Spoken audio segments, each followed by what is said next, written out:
Hello everyone. तो जैसा कि आपको पता होगा कि नए साल में गवर्नमेंट के द्वारा जीएसटी में कई सारे मेजर चेंजेस किए गए हैं। साथ ही बजट 2025 में भी गवर्नमेंट के द्वारा जीएसटी में कई सारे मेजर चेंजेस है जो कि अनाउंस किए गए हैं। तो कुछ चेंजेस है जो कि आपके जनवरी से एप्लीकेबल हो गए थे, कुछ आपके फरवरी से एप्लीकेबल हो गए थे और कुछ मेजर चेंजेस ऐसे हैं जो कि आपके 1 अप्रैल 2025 से एप्लीकेबल होने वाले हैं। और साथ ही कुछ ऐसे इंपॉर्टेंट टास्क है जो कि आपको 31 मार्च 2025 से पहले कंप्लीट करने हैं। यदि ये इंपॉर्टेंट टास्क अगर आप 31 मार्च 2025 से पहले कंप्लीट नहीं कर पाते हैं तो उस केस में आपको पेनल्टी का भी पेमेंट करना पड़ सकता है। तो hi everyone, this is C Deepika Jain here and welcome back to my YouTube channel. तो आज की इस वीडियो में मैं आपके साथ डिस्कस करने वाली हूँ कि कौन कौन से इंपॉर्टेंट टास्क है जो कि आपको 31 मार्च 2025 से पहले पूरे करने हैं और साथ ही कौन कौन से नए ऐसे चेंजेस है जो कि आपके 1 अप्रैल 2025 से एप्लीकेबल होने वाले हैं, जिसके बारे में आपको जरूर नॉलेज होनी चाहिए। तो वीडियो आपके लिए काफ़ी यूजफुल होने वाली है, इसलिए वीडियो को एंड तक जरूर देखें। New changes applicable in GST for financial year 25-26। तो अब आपके जीएसटी में कई सारे चेंजेस किए गए हैं, उसमें से कुछ चेंजेस है जो कि आपके नए फाइनेंशियल ईयर यानी कि 25-26 में एप्लीकेबल होने वाले हैं, जिसके बारे में आपको ज़रूर पता होना चाहिए। तो उसमें फर्स्ट है E way bill for unregistered person. तो अब मान लो अगर कोई अनरजिस्टर्ड पर्सन है जिसके पास में जीएसटी नंबर नहीं है, अब यदि उसके द्वारा कोई भी गुड्स है जो कि सेल किया जाता है और उसकी वैल्यू अगर 50,000 रुपये से ज़्यादा होती है तो उस केस में उसको ई वे बिल जनरेट करना मैंडेटरी हो जाता है। तो अब यहाँ पे गवर्नमेंट के द्वारा अनरजिस्टर्ड पर्सन को एक फैसिलिटी प्रोवाइड की गई है कि यदि उनके पास मान लो जीएसटी नंबर नहीं है तो उस केस में भी वो ई वे बिल जनरेट कर सकते हैं यदि उनकी गुड्स की वैल्यू 50,000 रुपये से ज़्यादा है। तो इसके लिए उनको जीएसटी पोर्टल पे जाना है, वहाँ पे उनको एक फॉर्म होता है ENR03, वो फॉर्म फिल करके ई वे बिल जनरेट कर सकते हैं। क्योंकि अगर आपके गुड्स की वैल्यू 50,000 रुपये से ज़्यादा है और उस केस में अगर आप ई वे बिल जनरेट नहीं करते हैं तो जीएसटी ऑफिसर जो है वो आपके गुड्स के साथ में आपका व्हीकल जो है वो भी सीज कर सकते हैं और फिर आपको हैवी पेनल्टी का पेमेंट करना पड़ सकता है। नेक्स्ट है मल्टी फैक्टर ऑथेंटिकेशन। तो अब यहाँ पे आपके ई वे बिल पोर्टल और ई इनवॉइस पोर्टल दोनों पे ही 1 अप्रैल 2025 से मल्टी फैक्टर ऑथेंटिकेशन करना मैंडेटरी हो गया है। तो अब ये मल्टी फैक्टर ऑथेंटिकेशन क्या होता है, तो जैसे ही आपके द्वारा पोर्टल पे जाके लॉगिन किया जाता है तो वहाँ पे आपको अपनी मेल आईडी या फिर मोबाइल नंबर डालने होते हैं और जैसे ही पासवर्ड एंटर किया जाता है तो आपके रजिस्टर्ड मोबाइल नंबर पे एक OTP आता है। तो अब ये आपके ई वे बिल और ई इनवॉइस पोर्टल पे भी एक्टिव कर दिया है। तो अब यदि आपके मोबाइल नंबर यदि जीएसटी पोर्टल पे रजिस्टर्ड नहीं है तो उस केस में एक बार आप जीएसटी पोर्टल पे जाके अपने मोबाइल नंबर जरूर रजिस्टर्ड करवा लें। तो अभी तक क्या होता था कि जो मल्टी फैक्टर ऑथेंटिकेशन था वो उन टैक्स पेयर के लिए मैंडेटरी होता था 20 अगस्त 2023 के बाद जिनका टर्नओवर जो है वो 100 करोड़ से ज़्यादा होता था, और ऑप्शनल होता था उन टैक्स पेयर के लिए जिनका टर्नओवर 11 सितंबर 2023 के बाद में अगर 20 करोड़ रुपए से एक्सीड होता था। लेकिन अब यहाँ पे गवर्नमेंट के द्वारा जो ये एग्रीगेट एनुअल टर्नओवर की जो लिमिट है उसको रिड्यूस कर दिया है। तो 1 जनवरी 2025 से उन सभी टैक्स पेयर के लिए एप्लीकेबल हो गया है मल्टी फैक्टर ऑथेंटिकेशन करना जिनका टर्नओवर 20 करोड़ रुपए से ज़्यादा है। 1 फरवरी 2025 से उन टैक्स पेयर के लिए मैंडेटरी है जिनका टर्नओवर 5 करोड़ रुपए से ज़्यादा है, और 1 अप्रैल 2025 से सभी टैक्स पेयर के लिए एप्लीकेबल हो गया है भले ही उनका टर्नओवर कितना भी हो। नेक्स्ट है restricted period for E way bill generation and E way bill extension period. तो जब भी हमारे द्वारा गुड्स का मूवमेंट किया जाता है तो उस केस में अगर गुड्स की वैल्यू 50,000 रुपये से ज़्यादा होती है तो उस केस में ई वे बिल जनरेट करना मैंडेटरी हो जाता है। लेकिन काफ़ी सारे पर्सन क्या होता है कि जब गुड्स सेल करते हैं तो उस टाइम ई वे बिल जनरेट करना भूल जाते हैं क्योंकि उनको लगता है कि हम बाद में ई वे बिल जनरेट कर देंगे। तो अब यहाँ पे आपके 1 जनवरी 2025 से जीएसटी पोर्टल पे एक चेक लगा दिया है। उस केस में यदि आप 1 जनवरी 2025 से यदि आपके 180 दिन से पुराने अगर कोई इन्वॉइस है और उसका अगर आप ई वे बिल जनरेट करना चाहते हैं तो अब आपको जीएसटी पोर्टल अलाउ नहीं करेगा। और साथ ही आपके E way bill extension period को भी रेस्ट्रिक्ट कर दिया है, यानी कि E way bill validity extension will be capped at 360 days from the original generation date from 1 जनवरी 2025। यानी कि 1 जनवरी 2025 से ओरिजिनल इनवॉइस जनरेशन की डेट से मैक्सिमम 360 डेज का ही आप एक्सटेंशन ले सकते हैं। नेक्स्ट है MSME new investment and turnover limit in budget 2025। तो रिसेंटली गवर्नमेंट के द्वारा जो बजट 2025 प्रेजेंट किया गया उस बजट में गवर्नमेंट के द्वारा एमएसएमई में इन्वेस्टमेंट और टर्नओवर की जो लिमिट है उसको भी रिवाइज किया गया ताकि ज़्यादा से ज़्यादा लोग एमएसएमई का बेनिफिट ले सके।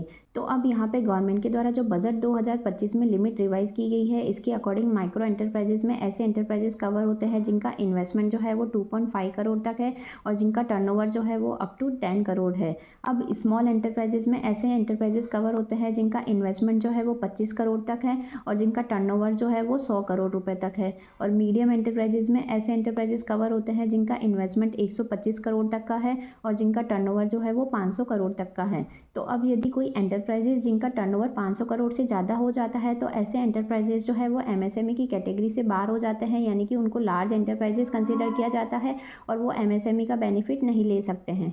नेक्स्ट है जीएसटी रजिस्ट्रेशन अपडेट इन 2025।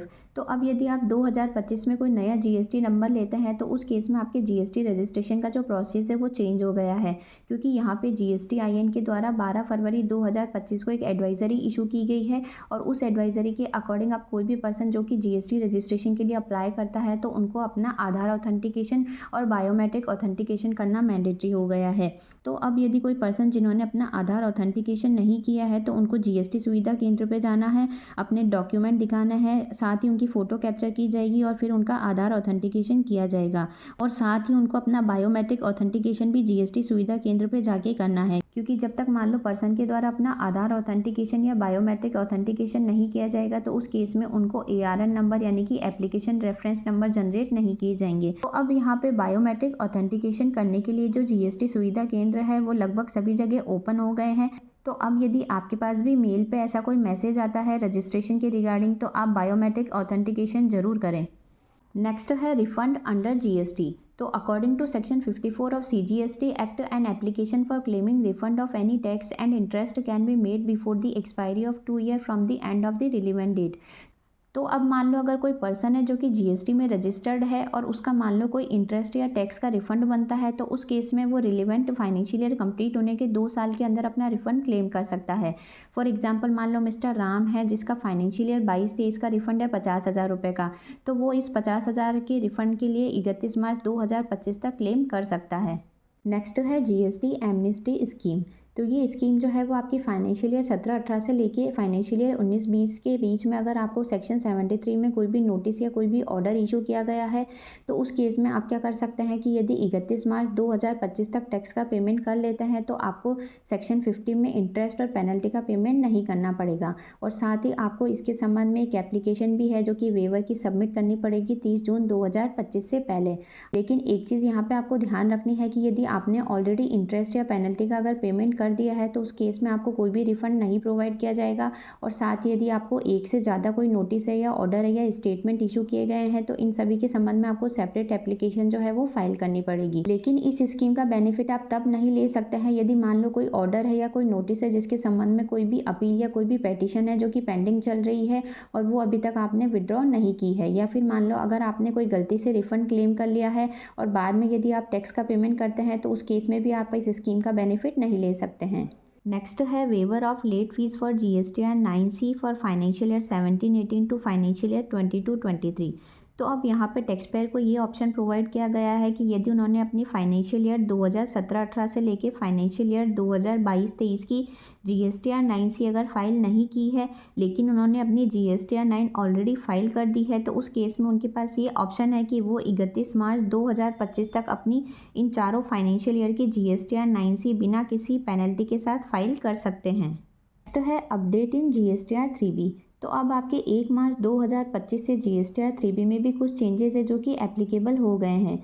तो अब यानी कि आपके द्वारा फरवरी मंथ की जो जीएसटी आर 3B है जो कि मार्च मंथ में फ़ाइल की जाएगी, तो यदि आपके फरवरी मंथ में कोई भी सेल्स नहीं है या फिर मान लो सेल्स रिटर्न है तो उस केस में जब आपके द्वारा मार्च मंथ में जीएसटी आर 3B फाइल की जाएगी तो अब आप नेगेटिव फिगर यानी कि सेल्स रिटर्न की अमाउंट भी जीएसटी आर 3B में रिपोर्ट कर सकते हैं और साथ ही नेगेटिव टैक्स लायबिलिटी का फिगर भी आप जीएसटी आर 3B में डाल सकते हैं। तो इस तरीके से सिस्टम के द्वारा ऑटोमेटिक ही आपके टैक्स की जो कैलकुलेशन है वो की जाएगी। तो अब यहाँ पे गवर्नमेंट के द्वारा जो ये जीएसटी आर 3B में चेंजेस किया गया है इसका मेन पर्पस ये है कि जो जीएसटी रिटर्न फाइल किए जाते हैं उसकी एक्यूरेसी को इम्प्रूव करना है। लास्ट है other points to be remember. तो अब आपको 31 मार्च 2025 से पहले कुछ टास्क है जो कि कंप्लीट करने हैं। तो उसमें फर्स्ट है कि यदि आप फाइनेंशियल ईयर 25-26 में अगर जीएसटी कंपोजिशन स्कीम लेना चाहते हैं तो उस केस में आपको 31 मार्च 2025 से पहले फॉर्म CMP 02 फाइल करके सबमिट करना है, तब भी आप फाइनेंशियल ईयर 25-26 में जीएसटी कंपोजिशन स्कीम ऑप्ट कर सकते हैं। नेक्स्ट है, यदि आप मान लो फाइनेंशियल ईयर 25-26 में कोई भी स्पेशल इकोनॉमिक जोन में सप्लाई करते हैं या एक्सपोर्ट सप्लाई करते हैं तो उस केस में आपको 31 मार्च 2025 से पहले LUT भी सबमिट करनी है फाइनेंशियल ईयर 25-26 के लिए। तो ये 2 टास्क है जो कि आपको स्पेशली ध्यान रखने हैं, जो कि आपको 31 मार्च 2025 से पहले कंप्लीट करने हैं। तो ये सारे चेंजेस हैं जो कि आपके जीएसटी में किए गए हैं, जिसके बारे में आपको ज़रूर पता होना चाहिए। तो आई होप आज की जो ये वीडियो है वो आपके लिए काफ़ी यूज़फुल रही होगी। वीडियो से अगर किसी तरह की हेल्प मिली हो तो चैनल को लाइक शेयर एंड सब्सक्राइब करना ना भूलें। मिलते हैं ऐसी किसी नेक्स्ट यूज़फुल वीडियो के साथ, तब तक के लिए बाय बाय।